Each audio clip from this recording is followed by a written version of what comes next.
tuko kwa set. Ladies and gentlemen, welcome to At His Feet podcast. This is Steadfast Pursuit, where we not only seek to know God, but also making him known. And today we have a wonderful discussion, and we appreciate all of you for continuously joining us throughout every video that we put out. As I have said, that we have a very interesting discussion today on red and green flags in relationships. By the time you're watching this, you're well into the Valentine period, February being the month of love. And we just wanted to talk about issues that concern you in matters relationships. And we thought that red and green flags are a good place to start. And today we have a wonderful panel with us. As usual, my name is Denver. All of you know me by now. And I have from the farthest end, we can introduce ourselves and then we get into the discussions for today. Thanks so much, Denver. My name is Aicmilimaniyouth-NRB. They always say love is in the air. So when it's in the air, they push the flags. So you realize, are they red or green? So today, the love in the air, man, will show us if it will be green or red, depending on the people interact. You phrase leo amekuwa msanii. Love is in the air ndio inapeperusha bendera. Acha tujue kama ni red ama ni green. Good evening, everybody. My name is Joshua Mwangangi. I'm excited to be in here, and I look forward to a meaningful engagement about red and green flags. Yeah, thanks. Yeah, by the time in a premiere, itakuwa evening, but ile time yenye utakuwa una watch, receive that greeting. Yes. Hello, how are you? I'm Maureen Komen. I'm happy to be here. Looking forward to having a fruitful conversation with all of us. Welcome. Asante sana Maureen, Joshua na Euphrates. Yeah, all of us are members of the aicmilimaniyouth Youth Ministry, and we just thought we can have this discussion. It's clear that ati kwa kanisa watu waongeleangi kuhusu mapenzi. Kwa wengine mapenzi ni ukiambia mtu mapenzi unafikiria ni tabia mbaya, but we are commanded to love. Yes, so maybe just to have a feel about who we are here, tunaweza probably jua what guys do and how your week has been. So maybe tunaweza anza na Joshua. Umekuaje tangu mwaka ianze, and what do you do that the audience might want to know and relate with? Okay, thank you, Denver. My year has been great so far. I think this is one of the fast-paced Januaries that I'm having. I'm not used to a January that is so fast-paced, especially now that people are recovering from the holidays, but I'm glad it is, and God has sustained me. So generally, I'm an IT practitioner. That is like my way of life, or what I do for a living, and in church, in the music team. Yeah, thanks. Yeah, nice. Usishangae kusema January imekimbia sana na tuko February. By the time tuna record bado tuko January. So tuende kwa Euphrates alafu Maureen. Mi ni youthman, ni Kanairo. Ndani mwaka iko fiti. Iko fiti in many ways. By the fact that tunaongelea green flags, inaweza iko fiti. What I do in this Nairobi, mimi I'm a pharmacist by training, kwa hivyo nahusikana na madawa yenye imehalalishwa na serikali. Kwa hivyo I'm not a drug dealer. Not a peddler. I'm not a peddler. Kwa hivyo msikuje inbox mkisema can I get the number ya huyo jamaa wa dawa. Sawa. Maureen. Oh yeah, the year started off well. Mwaka imekuwa mzuri, so far so good. I can't complain. I'm a student pursuing bachelor's in economics and statistics, but I'm a crochetpreneur. That is my side hustle, and I'm so passionate about it. So looking forward to having a wonderful year. Since January imeanza vizuri pia. We are hoping kuwa na mwaka fiti. Yeah. Tukianzia tu hapo, umesema wewe ni crochetpreneur, maybe unaweza tushonea hii flag. Sometimes maybe a question yenye nimekuwa nikijiuliza about history ya red flags na green flags.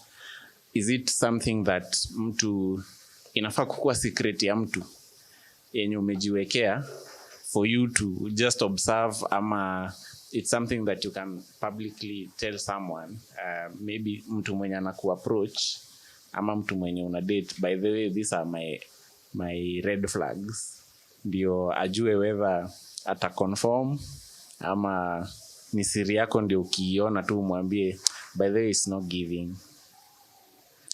Yeah, so this is what I personally believe. The red flags zenye unaona ni kama they are deal breakers. The red flags that unaona, it's like this, if this person knows about them, they won't continue being with me, or they won't continue pursuing me. So those red flags, I feel like you need to keep them to yourself and work on them.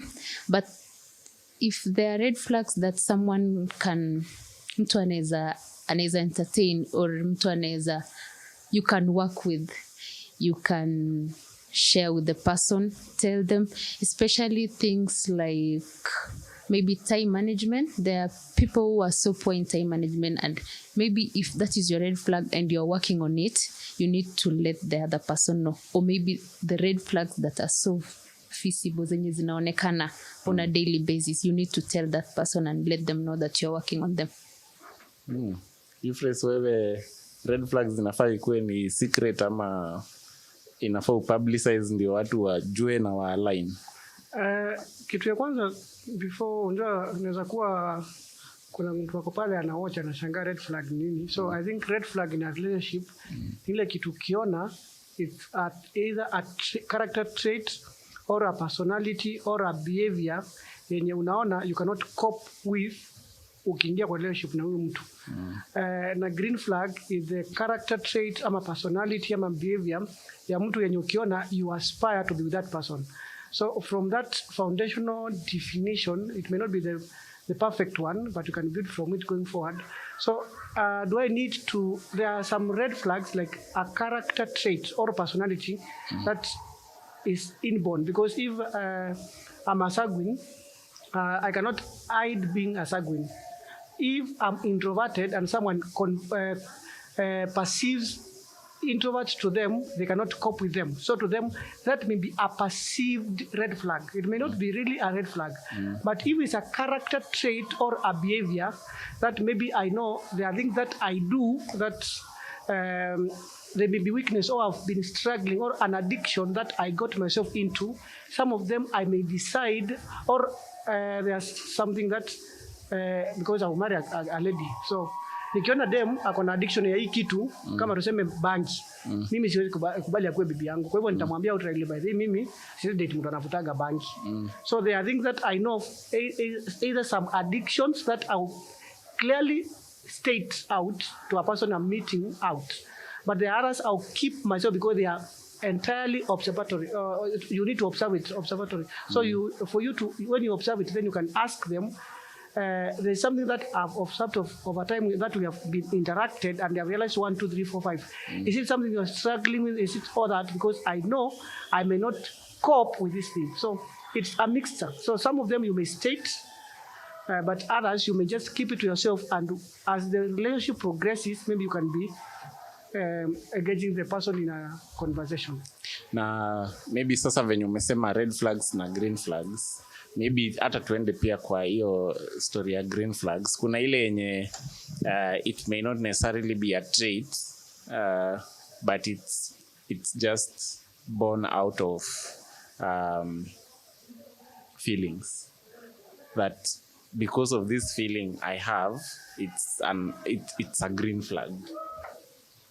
Yeah, so I think when you umesema, there's something that we have, there are two things that we can bring on the discussion.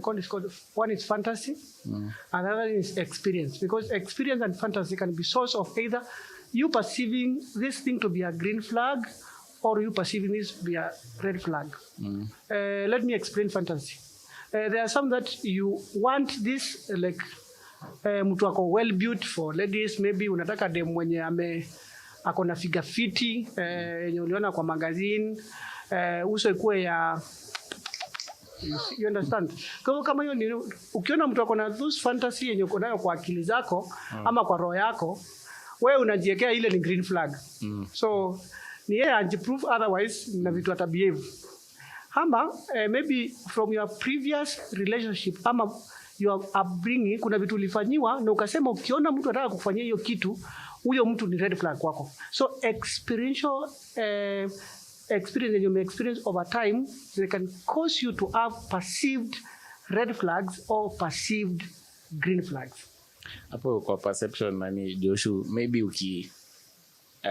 sasa ile una interact na watu tuseme hapa kwa youth ministry yetu, like unaweza angalia tu watu unasema tu naona ma red flags kadhaa, ama pia hiyo ni perception. Sijui kama if that happens, like you can look at a group of people and then you can highlight that kuna ma red flags nimeona kama 4 ama 6 hivyo. That's a good question. For me, I would say it depends on whether I've interacted with a person, so that I can get to know that so and so from my interaction with them, I can point out A, B, C, and D, which can be a red flag or can be a green flag. But if it's just from perception, as Euphrates is saying, I can't really just meet someone day one and I say that so and so looks like they could be having a red flag in this and this area. So I have to have interacted with the person so that I can be able to point out that such and such an aspect is a red or a green flag. Yeah, to add on that, on what Joshua said. So for you to start pointing out red flags and green flags in someone, you must have an interest kwao. Lazima uko na some kind of interest, either to be in a relationship with them or to get to know them more. So there are some red flags which unaweza angalia tu in a group of people na ujue. One red flag yenye unaweza angalia ni how the, let's say, boundaries. How someone, maybe if it's a man, how does he relate with female? Does he have boundaries, or wako tu hapo ni kuongea anyhow, or maybe kushika watu in not a really good way? So there are red flags which you can observe them. So you can observe how someone interacts with people, even things to do with like hasira. You can tell if like mtu ana react aje akikuwa provoked in a group of people.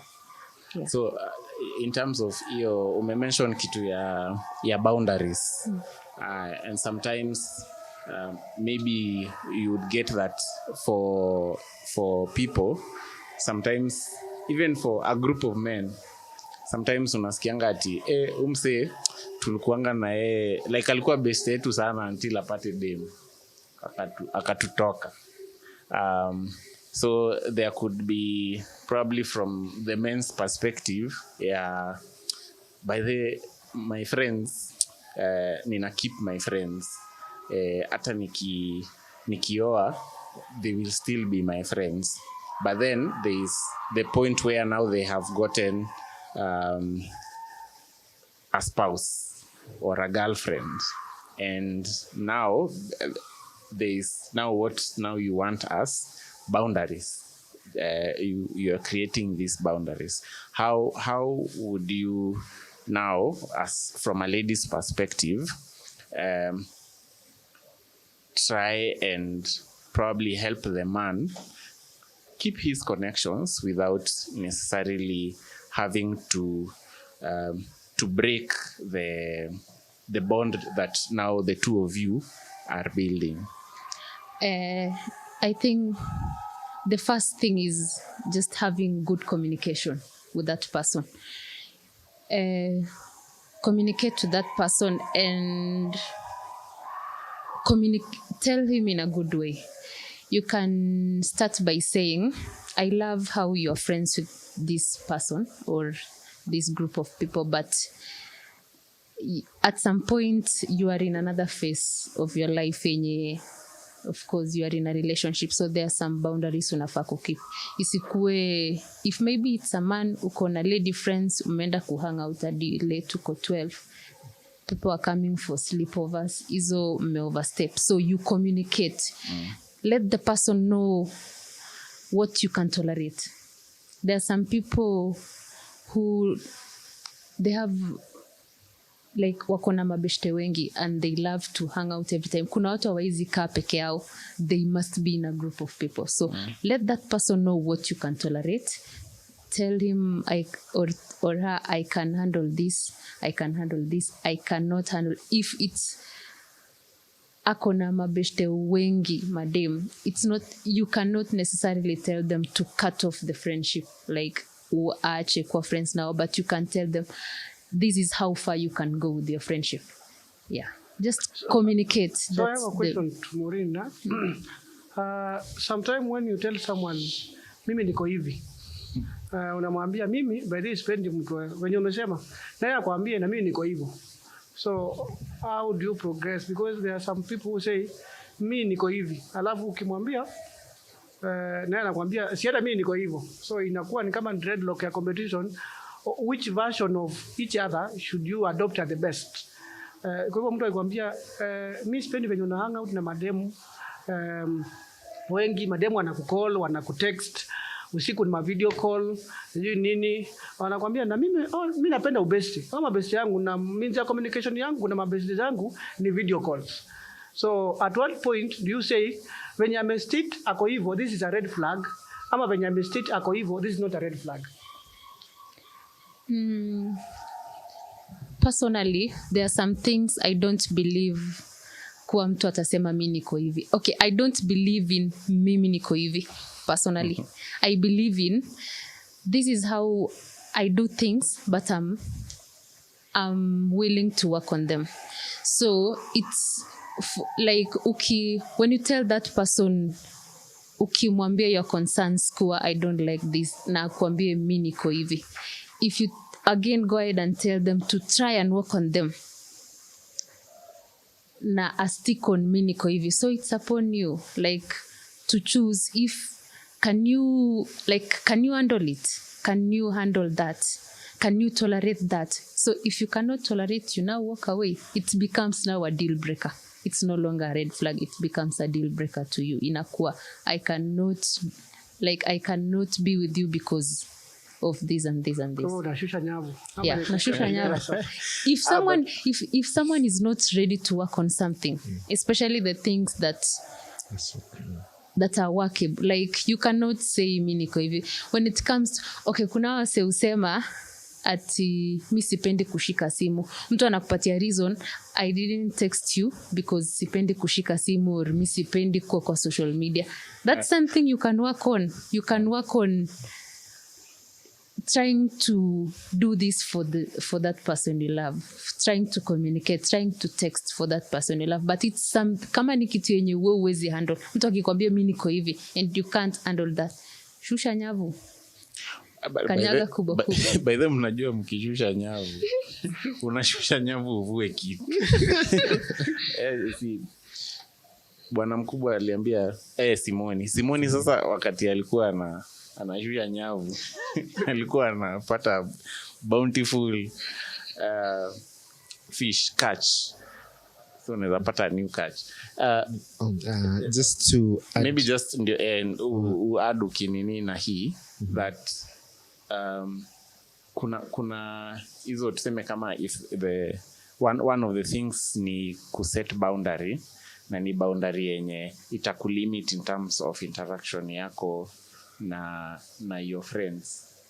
Is it something that for you becomes a red flag, ama it's something that you're also willing to compromise for the sake of the relationship between the two of you? Ukijibu pamoja na hiyo. Okay, so okay, let me first of all finish on that point ya Maureen. There's something that Euphrates said, that someone tells you this way, the way I am, and then Maureen went on further to highlight that someone can work on that thing, kama nizo ma video calls at night, ama boundaries, as you're saying. So if someone is really into you or has interest in making the relationship work, I believe that they can work on themselves. Like if they know that you're not pleased with making those calls at night, someone can say that, hey, you know what, I can tell my friends I'm in a relationship and I would want to.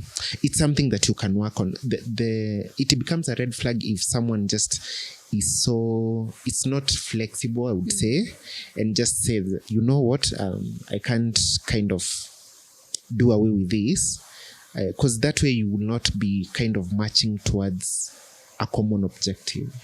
That would be my take. And then coming to your question, I don't know, compromise here, you mean like me changing? No, the compromise is once you are establishing between you now and your girlfriend that these are the boundaries, or this is the boundary, and the boundary means that your interaction with your friends becomes limited in some way. So for you, would you consider that as probably a deal breaker venye nasema, or it's something that you feel like now for the sake of the relationship that you're having with your girlfriend, that this now is something that you're willing to tolerate, not tolerating, but to compromise on. Compromise.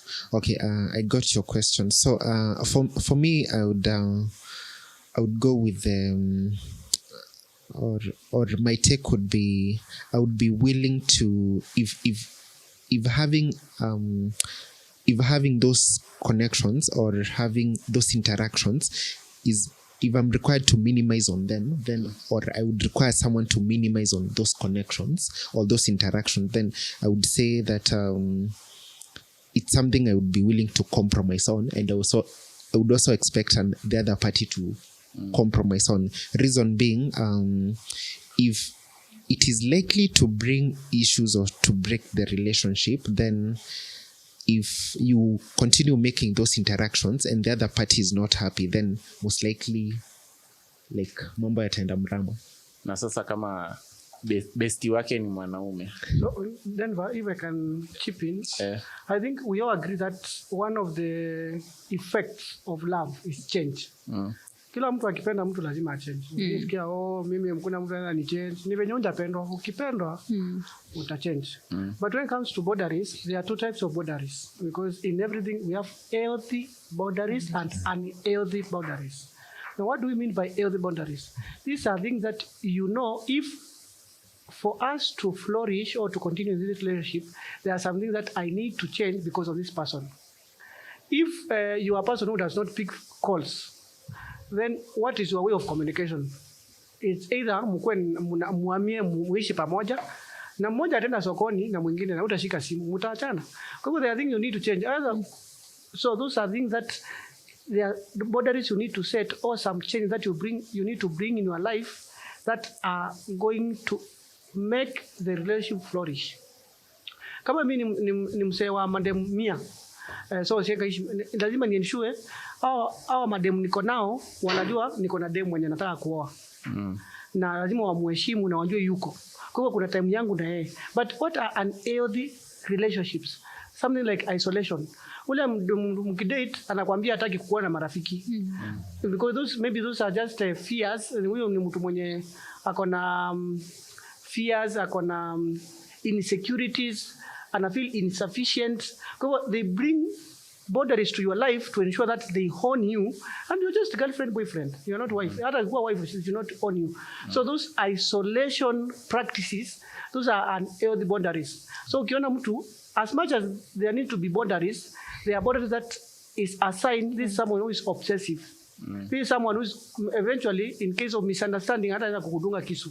So those, as much as people need boundaries, then they need to be categorically healthy or unhealthy boundaries depending on the kind of relationship that you're having. Kuna kwanga na hii statement yenye watu usemanga ati for their relationships, they want their relationship to be private. And by private, ni kama you feel like they are almost, ni kama wanaiweka chini ya maji sana, so that people do not know what is happening with them, so that they can't speculate or do anything. The idea some have is that if your relationship is public, then if you have issues within the relationship, you'll have to talk about them publicly. And if you're ending the relationship, it will also be public. But if it's private, itafanyika chini ya maji na kama ni kuisha pia itaishia tu chini ya maji na everyone anaendelea na maisha yake kama kawaida. So maybe for you, Maureen, if relationship yako, maybe your boyfriend ameamua kuikanyagia ama kuipublicize to you, according to you, which one would you, in your own perspective, you feel like, for this one, inaweza kuwa either deal breaker ama ni red flag ama ni green flag pia ukitaka kuiweka? So, kuweka relationship private, I personally take it as a green flag, but si private kwa kila mtu. Hata kama you guys decide tunaweka relationship chini ya maji, there are 2 or 3 people should know that you guys are dating. Yeah, 2 or 3 people should know, so that just in case, you know, human beings are human beings. Just in, unajua mnaweza amua kuweka relationship private with different motives. Mtu atasema anaweka relationship private because anataka kwenda kusuka mtu mwingine mahali. Unaona? So kuweka relationship private it's healthy, and also it prevents easy parties zingine. Unajua si kila mtu ana wish the best, and pia utapata the person you are dating akona some other crush wengine mahali. So kuiweka private, it really helps to how will I put it, like as in itasaidia kuhandle things in a very good way, in that nobody knows what's going on, but that relationship should be private if both parties know what they want. So Desma, because hiyo ni story nimesikia na watu wengi sana, and I think I have a lot of interest in that being private public relationships. The reason every strategy in life, whether personal life, business life, must have its own objective. So if the objective of us having the strategy of being private is for us to first know each other, that will be okay. Because it would also mean, what do we mean when we say private? Does it mean, are you dating? Unasema, no, mimi niko single. Akisema, but I wanted to make it private because nikisema na date, wataniuliza na date nani? So atanda nisisumbuliwe na date nani, mimi nitakuwa nasema niko single. So nasema mimi niko single. So hata ile siku utaachwa, huwezi ukamwambia marafiki zako umeachwa, because all through you have been privately single or privately dating. So no. So the strategy of making it private should be for a timeline and with an objective. Then after you have achieved that objective within that set timeline, you can now gradually start making known. First, maybe to your close friends or to your family or that. Because the reason why people object making relationships public is because of PDA. There are people who are very obsessed and excited that they finally have someone who can say, sweetheart, mashinda power. Then they start kuweka Facebook, anaweka Instagram, anaweka Twitter, anaenda hii kitu ya watu wa Gen Z inaitwa TikTok. Anaenda ana call baby boomer. Ana call radio jambo wanafanya patanisho hata kama hamuja achana. So alafu mkiachana kidogo hivi kila mtu alikuwa anajua mnadate, kwa hivyo utakaa tu hivi kwa single because si mlikuwa na date ba wewe ulisema kwa date. So every strategy should have an objective, and once the objective is achieved, then you progress to the other level. What about because you're dating and you also want to not to compromise on anything, you're stating that you are dating publicly and everyone knows this is the person you're dating, but now the things that you're doing hamzifanyi publicly, but then like now things to do with how you are relating. Unaona kama issues zenye umesema za PDA, za kuitana sweetheart, vitu kaa hizo. So maybe because of the setup, there is how you are not publicizing mkienda date ati mmeenda hapa mmefanya hivi, so that people, unaona venye watu fanyanga social media, like they are showing you their lives, their dating lives. So keeping it private here means that people already know that the two of you are dating, but they do not know the ins and outs of your relationship. But now the tricky bit becomes point ya kusema sasa kama mmeachana, do you now get to announce it publicly? Unasema, hey, by the way, niko na update. Last time tuliongea nilikuwa na date, but saisi date. So I think breakups are tricky. Whether you announce them or not, they will just show. Mtu mwenye amengongwa na nyundo, whether afanye hivi ama asifanye tu dola amefura. So okay, we may not personally I may not have a view about, because if I'm dating someone and I love them, the right thing to do is niseme whether I'm seeing someone, hata kama siseme nani, I must know. But tukiachana, I don't think it's necessary to tell people tumeachana. The only thing is that nimeheal, niko poa, niende kwa mwingine nimwambie by the way nataka tuweke kidole. Akikuuliza niliacha mkoa na fulani nimwambie 3 months ago ama 10 years ago huyo tuliachananga. So I think it should be targeted audience when unaambia break up. Should not be unaweka kwa status, hello, I hope it's me again here. Subscribe here on my name by the last time status. Relationship status yangu nilitokwa. So kidogo to jump on what he said. So the way you can tell so and so are dating, it's the same way you can tell so and so wame break up. Venye utaona two people who are dating wana interact, you will always know the way they talk to each other, the way they behave around people, you will always know. Na wakiachana utajua tu, because utaona the way they interact, they are no longer close. Evil. So si lazima announce, people will just know that you guys are no longer together. They will know. Sasa kwa nini hiyo part ya kudate na kuachana, tuko kwa youth setup. So Euphrates una date mtu a lady, acha niseme tu lady, sema lady. You're dating a lady. My number will be down here, lady. And then at some point mnaachana. Either unamwacha ama anakuacha. And then you get through a process, probably because you are keeping it private. you get to a point where you have healed for you, and now you need to progress. Now that you're progressing, let's say umeachana na Maureen, and then umeona Wendy pale. For the audience, part of our production crew kuna dem anaitwa Wendy. Msupu sana. So umeamua kuendea Wendy. But Wendy alikuwa anajua una date Maureen.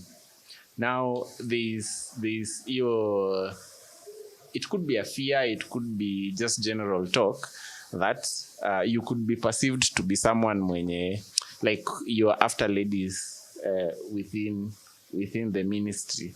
So what is the balance that once umeachwa ama umeachana, is the next step for you kuangalia into a different church? Ndio hapa within zile boundaries zenye unajulikana, watu wasiseme ati una jump from one lady to another. Ama labda ulikatia dem akakukataa na ulionekana ni kama unapasua hapo, and then umeendea mwingine juu ule alikukataa.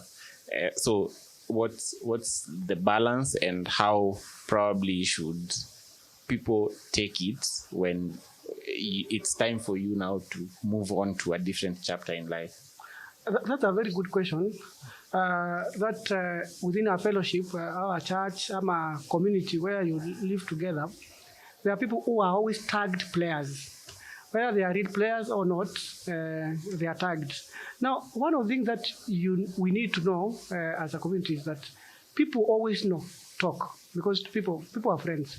Kama na date Maureen, whether it's a private relationship, Maureen kuna watu wataambia na waende waseme itakuwa hivyo. Ama nimemkatia na amekubali, kuna watu wataenda aambie tu. Kwa hiyo nikienda nikatie Wendy pia ataambia watu. So the sources of the tag player most of the time is that when people think they are too cunning, that akiongelesha huyu na mwambie let's keep it private, naenda aongeleshe Wendy let's keep it private na ambie ule. So the private relationship unakuwa na kama 10 kwa hiyo fellowship, because huyu usiambie mtu kwa hivyo wote ongea. So italipuka siku moja amwambie wacha nikwambie kitu but usiambie mtu, because tuliagree no your friends akoaje, unajua we are dating, mwenye anaambiwa we are also dating, anakuwa you friend mgani, wacha nikuonyeshe picha confirm ni yeye, inakuwa ni hivi. So for you to ensure that either when you are dating, be honest and genuine in a community, in a fellowship, in a church. Amua unataka huyu. Kama unataka huyu mtu pasu huyo, akikubali date yeye. Akikataa hiyo shoko ya kukataliwa pia ina taking time kwenda. Move on. Because they talk ni. So the question was after my breakup kwa relationship, how long? I think it depends. Not necessarily how long. Yes. The question is how should people within the fellowship handle such a thing, rather than probably probably from your point you could be you have an objective,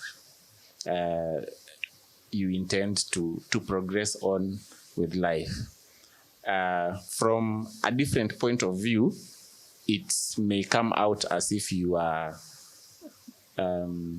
hopping from one person to another. So now how should the ministry in itself handle such issues, so that it is not necessarily ati ukishakataliwa ama uachwe ama uachane, that the next step ni, because it was within the ministry, I will have to go into another ministry, ndio nisikose friction. Yes, that's a very something that needs someone to think, because number one, the nature of youth ministry everywhere is that is almost a transitioning period. So, and for that transition to happen, you need to interact with people, talk with people. So there are consequences of a breakup that come automatically. For example, if I'm dating Maureen, the likelihood we'll have mutual friends. So when we break up, the mutual friends we were having together, some of them will take sides. That Euphrates offended Maureen, so what I withdraw from me, na wengine wanasema Maureen offended Euphrates. They take this. So that can be a source of friction hata kwa fellowship itself, because ilikuwa mlikuwa watumia na walikuwa wanajua mlikuwa marafiki. But the other bit is that venye umesema unaweza onekana ulikuwa unamchezea akili. So not everybody will say, but the Euphrates alikuwa very serious na Maureen. He break up, it was not planned. Kuna watu wanasema hata venye amemwacha yeye anataka kuacha wasichana. So ukienda on date Wendy, and by chance ama by coincidence break up pia na Wendy, nasema anachukua msichana after 3 months anamwacha. So kutoka hiyo tag kwako after watu wameambiwa, so mgeni akiambiwa ukitaka kudate Euphrates at your own risk, atakudate after 3 months atakuacha. So when such a scenario occurs, is there a remedy? I don't know, because even going outside the fellowship kwa another church, at one point mtakuwa na marafiki na ataambiwa by the uko kanisani unananga unajua venye atbreak wasichana, so utajitoa aje? So the best thing is in life is always be authentic with yourself and genuine with yourself, because when you are that way, ama ukienda pale unamwambia by the way tulikuwa na date huyu na after some time tulikosania 1 2 3 4 5. So that when you are authentic and genuine, the tags that come along in fellowships hazita kuaffect na hazita kuja. But wewe unataka ukuwe na reputation very perfect, that reputation itaharibiwa na your character ama those coincidences that happen that you may not have control over. Joshua, just a minute. So I think to avoid I want to explain to avoid being tagged player. I think most people who are tagged players, they're not really players. It's because I feel like okay, let me talk like as sissy ladies. Sissy ladies, most of us misunderstand men. Most of us misunderstand someone who is just trying to be your friend and someone who wants something more than just friendship.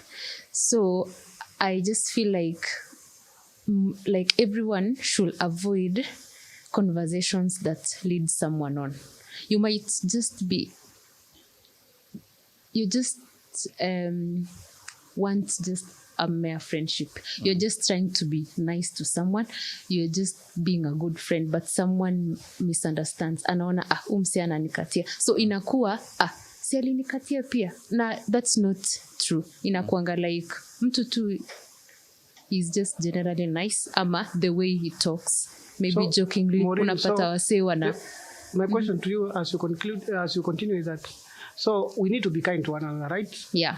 Kind, generous, na tukue free, na open kwa mse. So at what level of kindness, ama mse kukua mpoa, is it considered they are leading you on? Because kama mimi ninaona, generally I'm a kind person to everyone. So, and you perceive anyone who is kind to you, they are pursuing you. So when I'm kind to you, wewe utaenda uambie Wendy, by the other leo you phrase aliniserve chai. Aliniserve chai. Nadhani ananitaka. Na mwingine nilimserve 2 weeks ago, asema hata mimi kuna time aliniserve chai. Hata mimi ananitaka. Love language yake ni chai. Love language yake ni kuserve watu chai. I can say conversations that lead someone on. Like, I feel like when someone compliments you more than 5 times, wako na agenda. Leo nimekupata na kwambia unakaa vizuri, or kama unashinda ukinotice the small things. Na pia vitu kama like, sinikutafute at the end of the week, we go take like today tukunyweka chai or something. Like, I don't really know hizo words kabisa like zenye zinaweza lead mtu on, but kuna tu the way you interact with mtu mwenye uko interested naye, usifanye hivyo kwa kila mtu. Like avoid hizo conversation. Like don't be overly like too friendly like kukwe na boundaries. Even the way you talk isikuwa tu unakaa vizuri leo napenda dress yako, uko na usipite hapo. Yeah. So sasa tuseme maybe for you venye nani anasema if someone comes and compliments your girlfriend mbele yako, Is it something that for you take lightly, ama you feel like hapa hivi inaanza kuwa red flag? Okay, I would take that in two perceptions. One is I can absolutely be okay with that, because I would also expect that this particular girl or lady I'm dating has friends. Na tunaweza kuwa tulikuwa mabeshte, and I know that there even some lady friends, and you know that you are a friend with Lady A, and you know Lady A is dating a certain guy. So from like that basic understanding that these people have a friendship, I wouldn't take an offense. But when it comes to just venye amesema, like it kind of becomes specialized and kind of goes overboard, I would start to raise questions, definitely. But yeah, from the basic understanding that she has other friends, then a compliment or two does no harm. Yeah. Me, I think naweza sikia vibaya kama amecomlimentiwa na mimi sijamcompliment. Inaweza kuwa ni kama msee anakuja kukutoanisha tu mbele yake, kwambia ati uko na nywele poa, na hiyo the whole day hukumwambia uko na nywele poa. Ulitaka one example is communication via the phone. If someone is your friend, if you guys are just friends, I don't see a point of you talking every day. Asubuhi, good morning, umeamkaje, umekula nini. Ikifika conversation ikianza kufika hapo, unaanza ku throw hints kuwa I want something with you. So avoid conversations kama hizo, umekula nini leo, especially ikifika mali mnaongea asubuhi, lunchtime, jioni. The next day hivyo 3 course. Inakuwa 3 course meal. No, we cannot. So sasa maybe now for you, tukirudi tu hivi pia, like what would you see in a man and say that it's a green flag for you, so it's time to go? Number one is good communication. And by good communication, I mean at least you talk to me. Anybody who says that I can go the whole day without talking to the person I love, hiyo ni uongo. Huwezi enda the whole day without kuongea nao. It doesn't necessarily mean that you guys need to talk kila time, like tunaongea. But at least talk to them at least maybe twice a day. Good communication. And also hapo tu kwa communication, someone who can communicate to you the plans wako nayo, like where are we going. Maybe hata before uendelee, now talking about someone when you have not started dating but umemwona ukaona this is a green flag. I say how they interact with people, especially if he's a man. Of course, he's a man for me. How he interacts with ladies, and even how he interacts with friends. He should have healthy relationship with friends. Isikuwe tu ni mtu amekosana na watu, because that's another big red flag. Another thing is maybe intellectual capacity, how they think, their maturity level. It should be someone who is really mature. And I can also touch on growth. When it comes to growth, is how is their growth career-wise? Where are they in life? Because kuna mtu like hatuwezi kula mapenzi. Tunaita we will need money at some point. So hata kama yuko financially stable at the moment, but where is he going? And then I can say someone who is aware of aware of just things in life. Ukuwe tu unajua vitu, sikuwe clueless. I think that's it for me. Joshua, wewe unaweza ona maybe vile mtu anafikiria alafu useme I can't work with this in terms of your intellectual capacity? I think intellectual capacity, definitely I would want to match up to the level of someone intellectually. I think that goes for both ladies and gentlemen. So I think it's just a matter of, can we reason together? If I can answer that, then I'd be okay. Okay, so now for you, now what would you see in a lady that you feel now this is approachable, ako ready for me to approach? Unaangalia na unasema, now this is my green flag. Green flag, okay. That is from my interaction or someone I've just met? Green flag ni zako.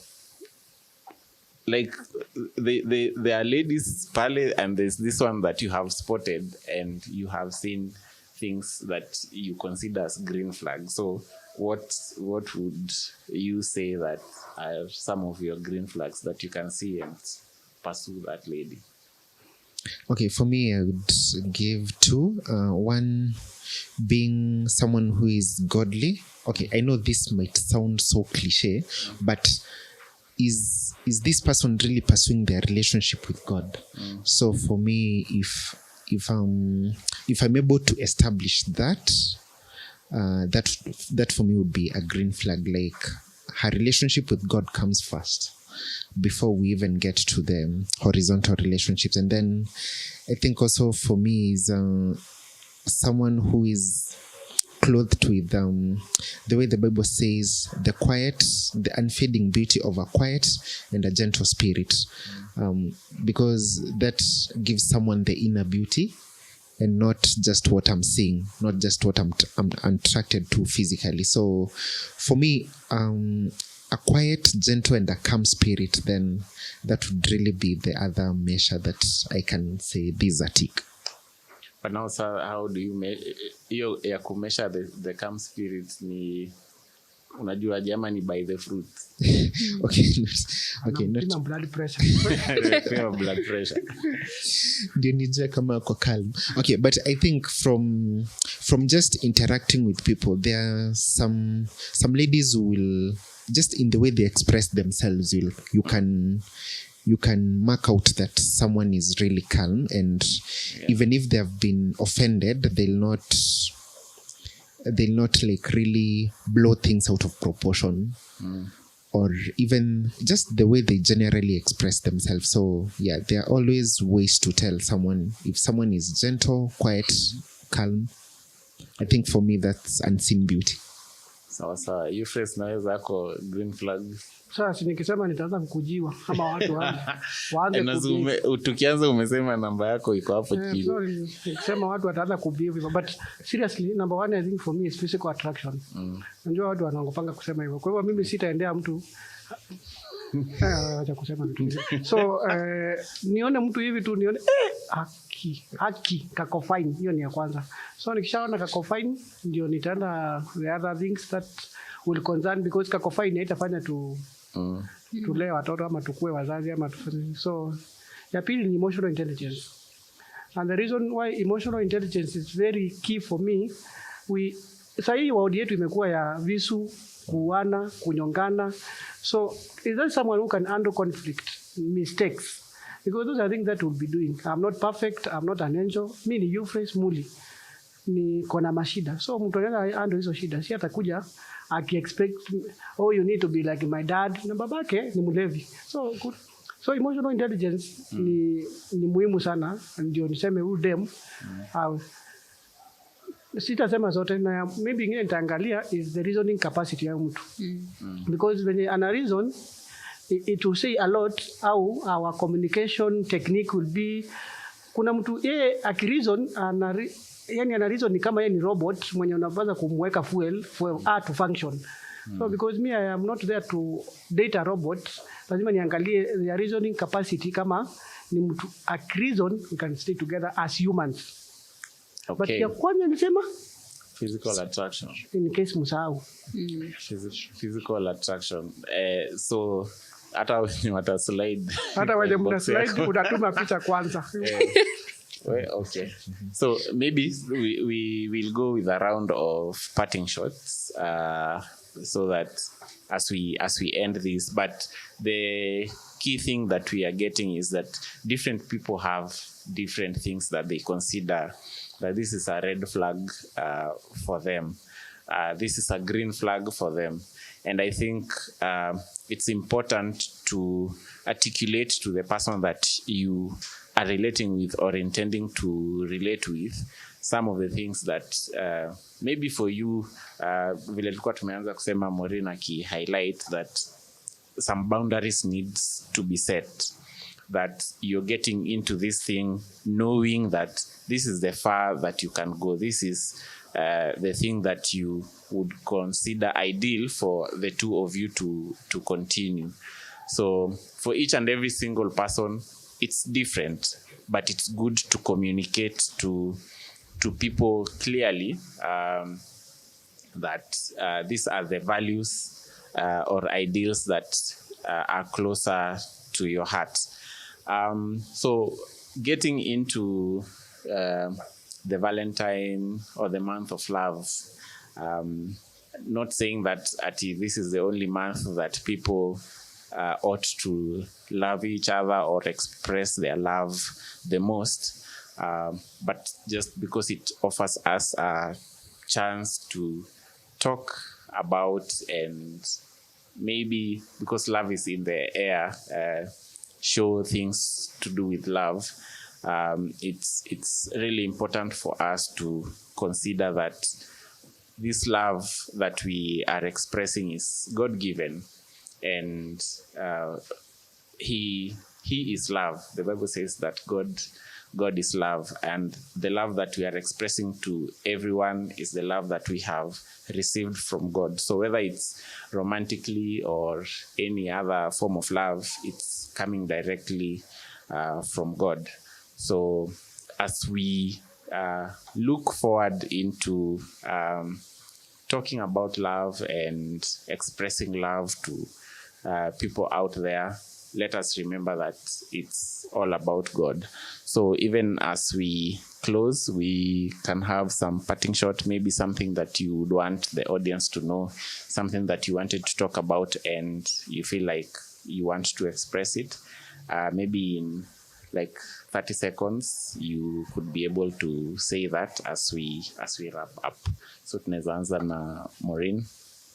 Okay, so this is what I will want everybody to know is know when the red flags become deal breakers.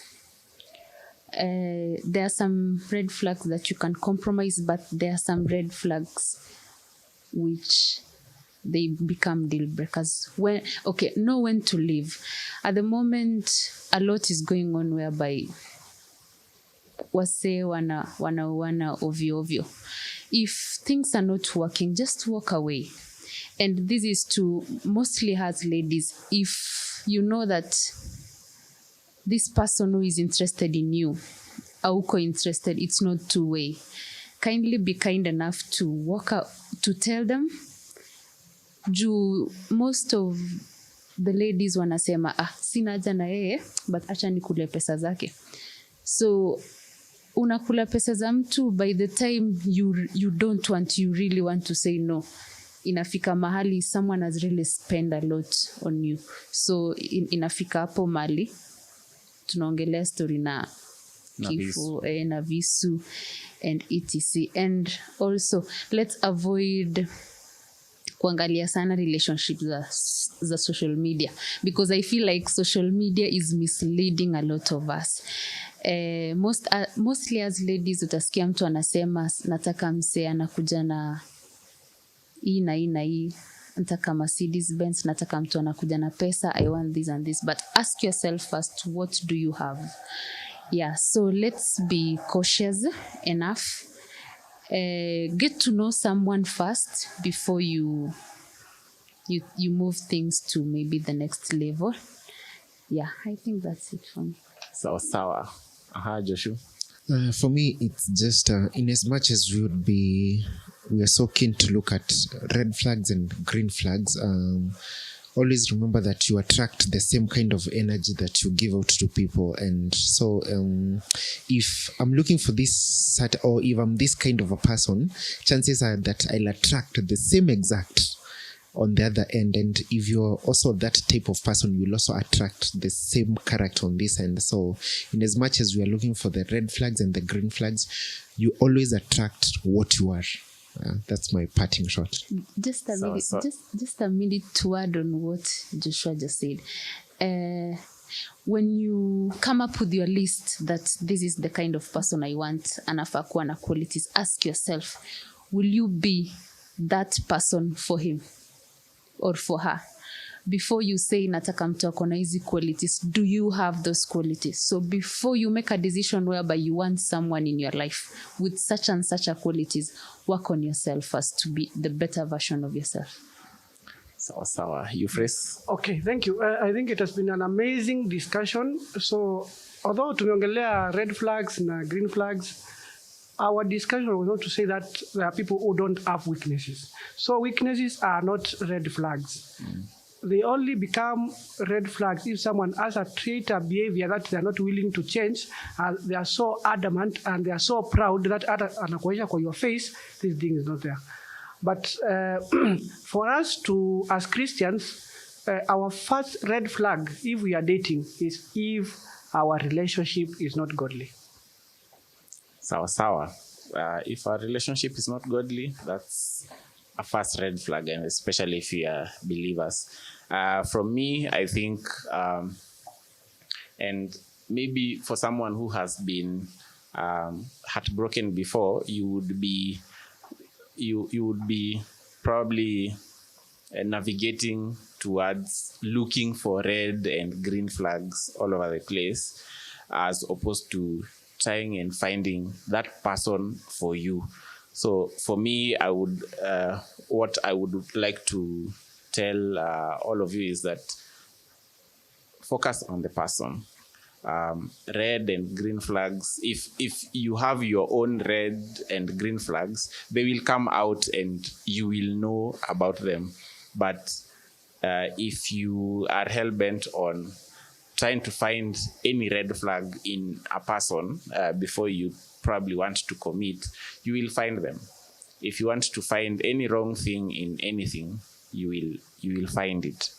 But if you focus on the person themselves, you would get to see the red flags zenye you can work with, and you can see the red flags zenye for you they could be deal breakers, and you end it. But if you do not focus on the person, I don't think you would be able to love those people genuinely, but you will just be trying to be fine that sijaona makosa kwake, so we are living, and yet there is no that personal relationship between you two, but ni kama mna police each other. So thank you so much for joining us in this discussion today on red and green flags, and we really appreciate your participation within this forum, and we call upon you to share our videos with your friends, comment, subscribe, and like.